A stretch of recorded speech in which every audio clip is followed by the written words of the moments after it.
बिस्मिल्लाहिर्रहमानिर्रहीम अस्सलाम वालेकुम।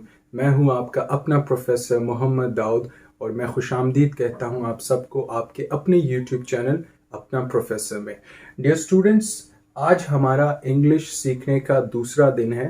पिछली दफ़ा हमने डिस्कस किया था कम्युनिकेशन स्किल्स के इम्पोर्टेंस को और इंग्लिश ग्रामर को, और आज हम डिस्कस करने जा रहे हैं 4 easy steps for learning English. जैसा कि आपको मालूम है कि हर प्रोसेस को सीखने के लिए स्टेप्स होते हैं, और अगर हम स्टेप बाय स्टेप फॉलो करते हैं तो वो उस प्रोसेस को समझने में बड़ी आसानी होती है।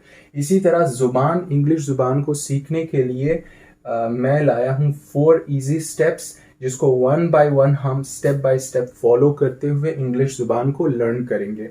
अब ये कोर्स, जैसे मैंने पहले भी डिस्कस किया था, कि ये बिल्कुल उन स्टूडेंट्स के लिए है जिनकी स्टार्टिंग है, जो बिल्कुल बुनियाद से अंग्रेज़ी ज़ुबान लर्न करना चाहते हैं, और वो ये कोर्स उनके लिए भी है जो मज़ीद अपने ग्रामर को पॉलिश करना चाहते हैं, क्योंकि बेहतरी हर वक्त किसी भी चीज़ में लाई जा सकती है। तो मज़ीद बेहतरी के लिए आप मेरा ये कोर्स फॉलो कर सकते हैं।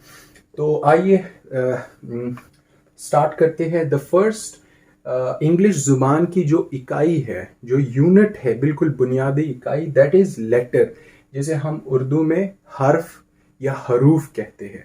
मिसाल के तौर पर उर्दू में हमारे पास है अलिफ, बे, पे, ते, और इंग्लिश में ABCDEFG, जिन्हें अल्फ़ाबेट्स के नाम से पुकारा जाता है।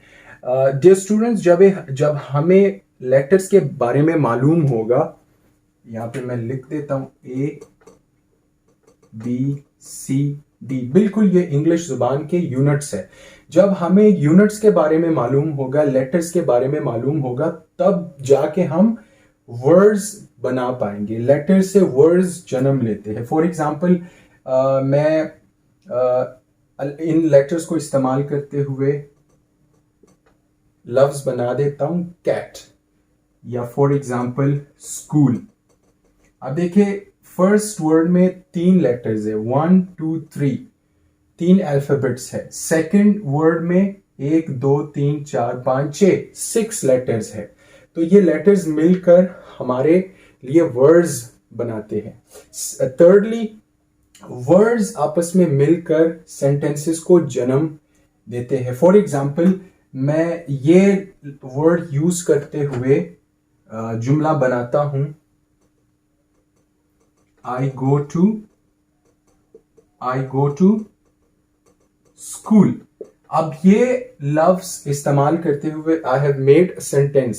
ये लफ्ज मुझे मालूम होगा, इसके बारे में मुझे आइडिया होगा, तभी जाके मैं थर्ड स्टेप कर पाऊंगा। And last but not the least, speech. जितने भी सेंटेंसेस हैं वो मिलकर हमारे लिए पूरी जुबान बना देती है। जैसे मैं अभी उर्दू में बात कर रहा हूं, तो एक जुमला, फिर अगला जुमला, फिर थर्ड जुमला, फिर फोर्थ, ये सब मिलकर जुबान स्पीच की सूरत में हमारे सामने आती है। सो ये थे वो 4 स्टेप्स जिनको हम फॉलो करते हुए अंग्रेजी जुबान पर अबूर आसानी के साथ हासिल कर सकते हैं। अब थोड़ी सी रोशनी मैं डालना चाहता हूं। लेटर्स के स्टेज पर हम अल्फाबेट्स को सीखेंगे। वर्ड्स के स्टेज पर, वर्ड्स के स्टेप पर हम पार्ट्स ऑफ स्पीच को सीखेंगे। पार्ट्स ऑफ स्पीच, क्योंकि जितने भी वर्ड्स हैं वो तमाम पार्ट्स है। तमाम जितने भी वर्ड्स हैं अंग्रेजी जुबान में, उसको तकरीबन 8 कैटेगरीज में कैटेगराइज किया गया है, जिन्हें हम पार्ट्स ऑफ स्पीच कहते हैं। Noun, pronoun, verb, adverb, and the list goes on. और थर्ड लेवल पे, जो थर्ड स्टेप है, उस लेवल पे हम सीखेंगे step by step tenses.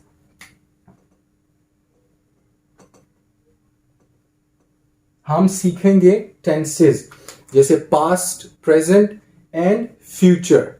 Parts of speech सीखेंगे तभी हम इस काबिल होंगे कि हम टेंस को डिस्कस करेंगे। एंड थर्डली, स्पीच, इस लेवल पे आके हम एक्टिव पैसिव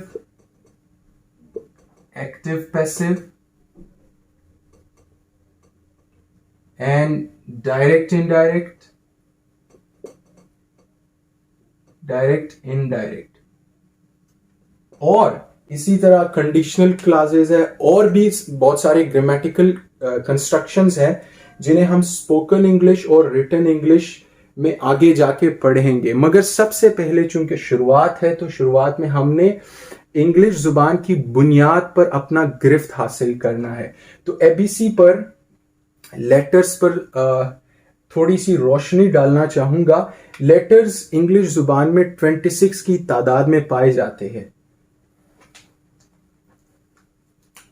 26 अल्फाबेट्स।